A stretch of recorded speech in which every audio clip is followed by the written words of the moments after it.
साधना शांतीलाल देवरे. मी मजदीवरून आलेली आहे.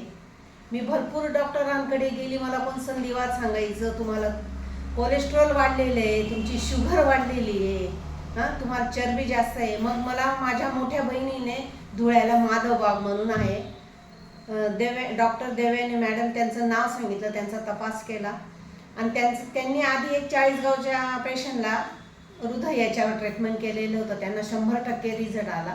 म्हणून ते नाव घेऊन आम्ही इथं आलो. त्या पहिल्या दिवशी मला शुगरची गोळी होती, बीपीची होती, माझी चरबी खूप वाढली, मला सुजन आलेली होती. मग 3 ऑगस्टला मी मॅडमांकडे आले. मॅडमांनी सांगितलं की एवढ्या गोळ्या आहे बुवा तुमच्या. मग त्या 3 ऑगस्टपासून माझ्या गोळ्या बंद केल्या.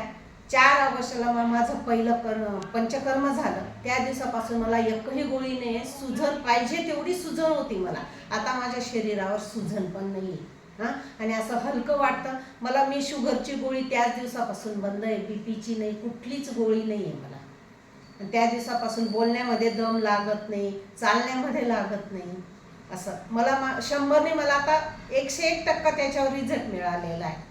आणि त्या दवाखान्यात गेल्यानंतर जर आपल्याला काही समजत नाही तर आपण जे विचारलं त्याच्यावर आपल्याला सविस्तर माहिती देतात, समजून सांगतात. असं आहे. ते सुशिक्षितसाठी पण आहे, असुशिक्षितसाठी पण तो दवाखाना आहे. असं आहे.